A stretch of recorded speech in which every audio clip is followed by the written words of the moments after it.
ስሜ ተፈረሰ ተባል አቦንጋ ያዘገልግል ኢቨን ኤዘር ቸርች ያዘገልግል ተጨንቃ ለነበረች ከእንግዲህ ወዲህ ጨለማ አይሆንም። እኔ ወንጌላዊ ኤርሚያስ ሩፋኤል ሞገስ እባላለሁ ከኤቤኔዘር ቸርች። ተገብ ያለው ሰው ነካ አድርጎና ጨለማ ባንቺ መንገድ የለም በሉት። እግዚአብሔር ለብዙ ሰዎች መፈታትን ሲሰጥ የእጆን በረከት የበላ ይከበር። በአጋንንት ስርዓት ውስጥ ያሉት ሲፈቱ፣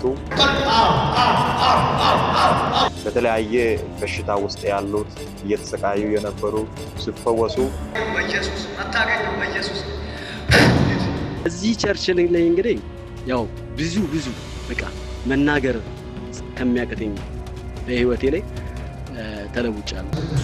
አዋጅ ሽባቱ አና ኣብዚ ቸርች እዚ ብዙሕ ነገር እግዚአብሔር ገይርለኝ ኣብዕና ሕማም ፈውስኒ ካብ ድኻም በርቲዐ ናብዚ ፓስተር ኣገልግል ኣለኹ። እግዚአብሔር ካርኒ ብዙሕ ነገር ኣብዚ ሰባት ሓዊም ከለዉ ክፍወሱ ከለዉ ከገልግሉ ከለዉ ክጥዕዮ ከለዉ ሪኢ ኣለኹ።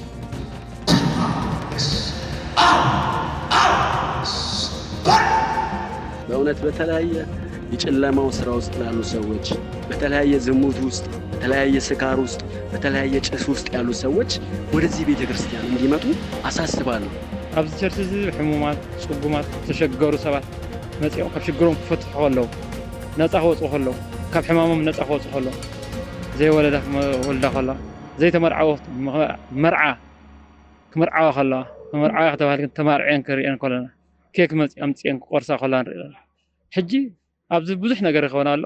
ንዕምፁ ተኻፈሉ፣ ህይወትኩም ለውጡ።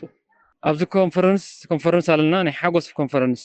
ሕጂ ኣብዚ ኮንፈረንስ ዘለና ግዜ ግን እንታይ ምፁ፣ ሰባት ህይወትኩም ክልወጥ፣ ነገርኩም ክልወጥ ምፁ። ኣብዚ ቡንጋ ቸርች ኢልኩም ምፁ።